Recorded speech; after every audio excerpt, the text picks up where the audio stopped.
Miezi sita iliisha na huenda zile target tuliweka haikuweza kufaulu. Lakini hiyo isikuwe ni jambo la kukuvunja moyo. Bwana, huyu Mungu anajua na ako na kusudi juu ya maisha yako. Hebu jiangalie. Anasema mjijaribuni. Wewe ujione. Wewe uko upande gani? Je, huyu Yesu yuko ndani mwako? Na wewe uko na Yesu? Tangu tuanze mwanzo ya mwaka, kuna kitu ambayo mtu huwa anazungumza na anasema mwaka huu vile imeanza, mimi nitaanza kwa kumtumikia Mungu. Mpaka saa hii uko na hiyo? Hii mwaka nitatolea Mungu. Je, mpaka saa hii uko naye? Sema hivi. Jijaribuni wenyewe. Jijaribuni wenyewe. Kwamba mmekuwa katika imani. Kwamba mmekuwa katika imani. Jidhibitisheni wenyewe. Wewe ukijidhibitisha wewe mwenyewe, si mtu anakudhibitishia wewe. Au hamjijui wenyewe? Ama wewe mwenyewe hujijui. Kwamba Yesu Kristo yu ndani yenu. Ya kwamba Yesu Kristo ako ndani mwako. Bwana wetu Yesu Kristo asifiwe. Tangu Januari mpaka saa hii, ni nani mwenye ako ndani mwako? Yesu Kristo. Kuna watu si Yesu ndiye ako ndani mwako. Jiulize ni nani ako ndani mwako?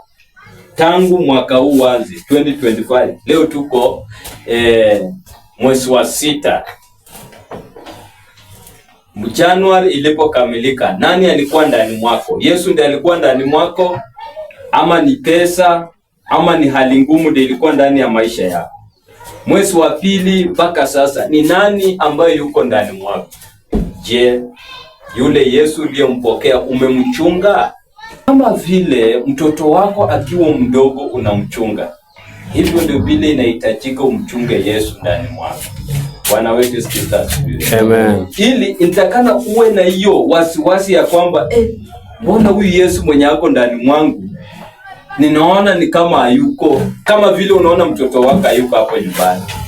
Kwa hivyo ni vizuri kumchunga huyu Yesu aliye ndani mwako. Na ni nini inaweza sababisha huyu Yesu usiweze kumchunga ama asikae ndani mwako?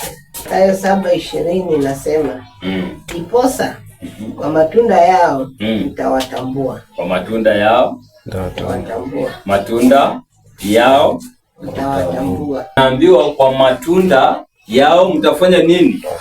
Mtawatambua.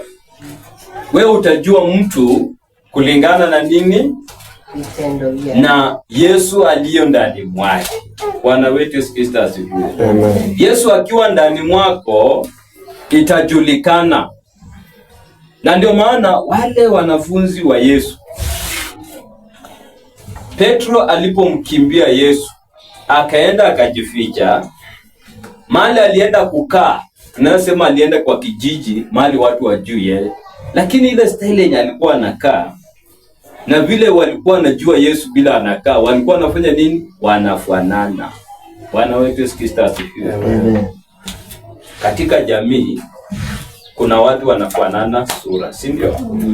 Ukiangalia watu wanafanana sura, wengine wanafanana macho, wengine wanafanana nini? Mapua. Hata wengine wanafanana wapi? Masikio. Kwa jamii. Hivyo ndio vile Yesu anatakana afanane na nani? Na wewe. Bwana wetu Yesu Kristo asifiwe. Watu wakikuona saa hii, huyu Yesu anafanana nako na wewe kweli? Mnafanana na Yesu kweli? Hiyo ni swali ambayo tulikuwa tunaulizwa mwanzo. Jiulize. Wewe nani? Wewe mwenyewe. Bwana wetu Yesu Kristo asifiwe. Ukijiuliza mwenyewe, wewe unaona huyu Yesu anafanana na wewe? Bila unavyozungumza, huyu Yesu anafanana na je? Wewe ukiongea, unaongea kama nani? Amen. Amen. Wakati unaongeanga, wewe unaongea kama nani? Watu wakiangalia wewe saa hizi wanauliza, huyu mama bila anaongea kama wewe, unaongea kama nani? Ongea kama nani? Wakikusikia wanasema na huyu mazungumzo yake ni kama fulani. Sasa swali ni je, wewe ukizungumza unazungumza kama nani? Na ndio maana maandiko yanatuambia tujioji. Tangu mwanzo wa mwaka huu mpaka sasa hivi, ukiwa ukiongea ulikuwa unaongea kama nani? Na ikiwa ulikuwa unafanana, wewe unafanana na nani? Kwa sababu kama uongei, tunaangalia sura. Hii sura inafanana na wa fulani. Atuwe vile machako tunaangalia, tunaona unaangalia kama nini? Kama muisi. Yaani umeingia town hivi, lakini watu wakikuona wanaona wewe kama nani? Sasa inatakana wakikuangalia usifanane na hiyo. Amen. Sasa hiyo kipindi ambayo imepita mwezi 6 ya kwanza, wewe ukijiona ulikuwa uko upande gani?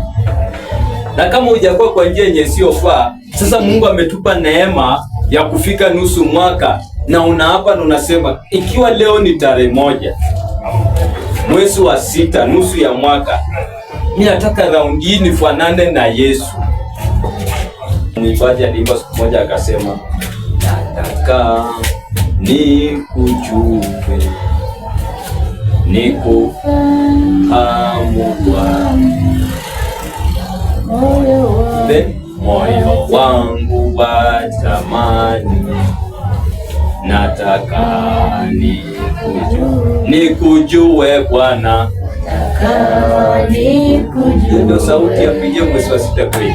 Nikufahamu Bwana, moyo wangu watamani, nataka nikujue Bwana, sauti nataka nikujue, nikufahamu Bwana, moyo wangu watamani, nataka nikujue. Na umfahamu Bwana. Moyo wako unatamani nini? Sana sana kuna watu moyo wao unatamani pesa. Na pesa ni mzuri ama ni mbaya? Mzuri sana. Si pesa ni mzuri. Saa hii ingekuwa tu hapa hivi nimefungua ndoo kama hii ya maelfu ya pesa. Yes. Na niseme kila Sunday ukihudhuria tu ibada, natoa pesa ngapi ukimaliza tu mkutano? 1,000, sivyo? Mnatoka na 1,000. Mimi nakwambia bila utatoka tu kwa hii mlango. Ukifika pale hivi utasema kanisa yetu kila Sunday tunatoka na 1,000. Na unajua huyo unapigia mtu story. Yes. Huyo hata kwambia atakuja, utashangaa hiyo Sunday amefika wapi.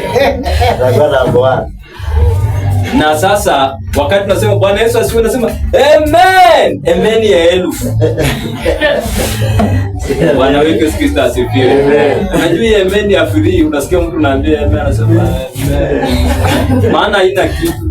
Ingekuwa tunashindana kwa pesa. Ukisema tu amen unapigwa 1,000 nyingine moja. Unasema Bwana wetu Kristo asifiwe. Unasema amen mpaka nainua mkono wapi? Juu. Haonekani. Ni nini namsumbua? Moyo wake unapenda nini? Pesa.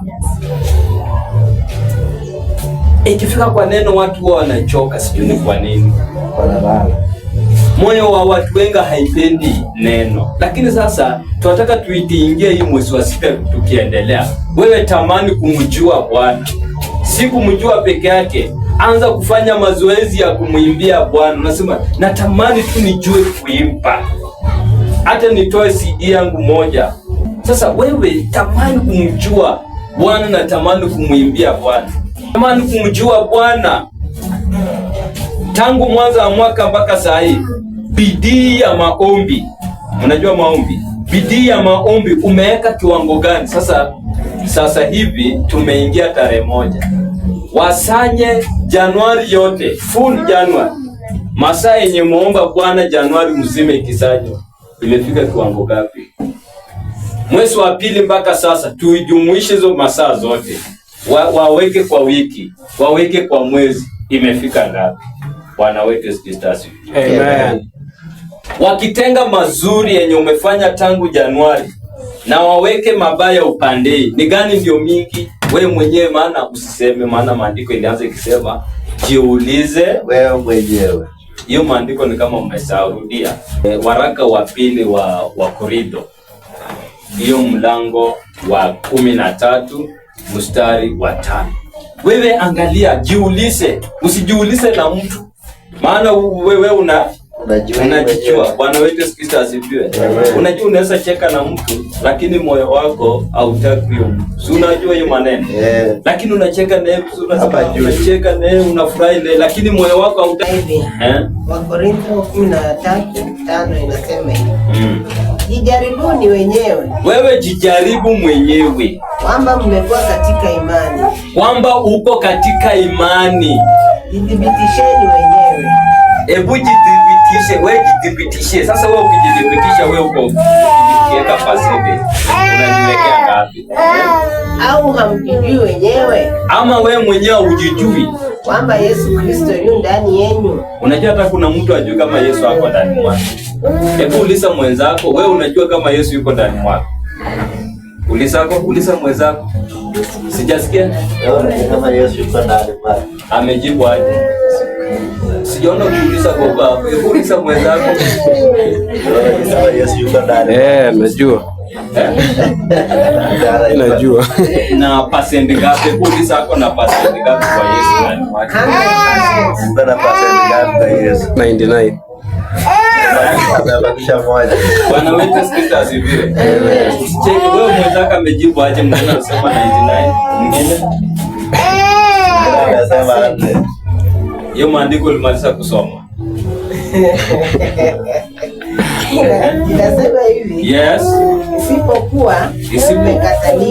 Isipokuwa umekataliwa. Unajua ni vizuri uangalie huyu Yesu bado yuko ama amenikataa. Pia mlango wa 6 mstari wa 7 samahani mpaka 8. Inasemaje? Sikiza. Msidanganyike. Nini imesemaje? Msidanganyike. Ule mwenye amekuuliza amesema Yesu yuko ndani mwake kwa mambo fulani. Ni ukweli. Inasemaje? Nasema hivi. Msidanganyike. Mungu hadhihakiwi. Huyu Mungu hadhihakiwi. Bwana wetu Yesu Kristo asifiwe. Amen. Ikiwa uko na uwezo ya kudanganya mwenzako, lakini jua ya kwamba usijidanganye, Mungu hadhihakiwi. Endelea.